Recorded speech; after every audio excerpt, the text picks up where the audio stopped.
Hello, Erica Sanchez here. Today we're going to talk about Basil Bernstein's theory of elaborated and restricted codes.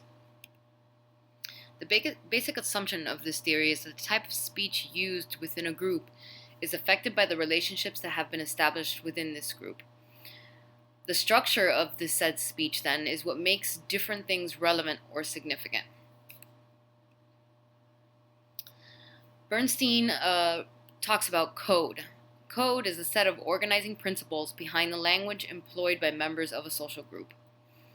There are two types of codes. There's elaborated codes and restricted codes. Elaborated codes provide a wide range of different ways to say something. It allows speakers to make their ideas and intentions explicit. Elaborated codes are appropriate in groups where perspectives are not shared and oriented towards individualized categories that others may not share. The way I see it is elaborated codes are basically longer explanations of something where people don't have, in groups where members do not have shared meanings and cannot assume what something means by shortened speech. It is a way of explaining to people who don't know or share the same interests within the group. Restricted codes then are a narrow range of options and the form is predictable. And this is appropriate in groups when there is a strongly shared set of assumptions and it's oriented towards social categories for which everyone has the same meaning. So when very little has to be said about something in order for everyone to have that, to come to the same understanding, there's not much need for explanation because everybody shares the same meaning for whatever it is that is being spoken about. The difference between the two groups is the degree of openness within these groups. The first type of group is the closed role system. It reduces the number of alternatives for participants. The roles are set and the people are viewed in terms of these roles. And the second is the open role system, and that expands the number of alternatives for participants. Roles are individualized, negotiated, fluid, and changing. I viewed this in terms of my work role versus my family role. My work role is much more part of a closed role system where my role has been determined and I'm viewed in terms of these roles and what is expected because of this role.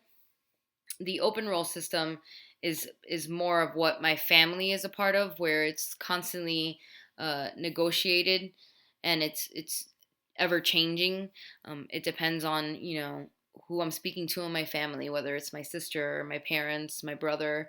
My role is constantly being renegotiated according to who I'm speaking to within my family.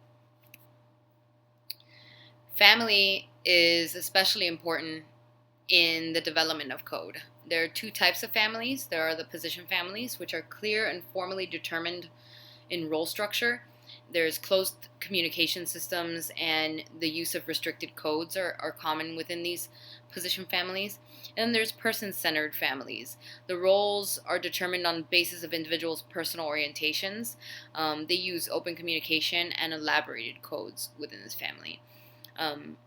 When I think about my family, I think it would probably fall under the position family type of family, although I don't really think that I could categorize it as one or the other. I think it's situational mostly, depending on the situation where they would fall in that spectrum of the two families. And lastly, families have different ways of controlling and regulating behaviors. Some families use the imperative mode of regulation, which is based on command and authority. Control is delivered with restricted code in these types of regulation. And another type of asserting control is the positional appeals, and that's based on role-related norms. In this type of family, control can be expressed with restricted or elaborated codes. Lastly, personal appeals is based on individualized characteristics and individualized rules. Appeals here often consist of giving reasons why a person should or should not do something, And again, it can be restricted or elaborated code, how the control is expressed within this. So that summarizes Basil Bernstein's elaborated and restricted code theory. Thank you.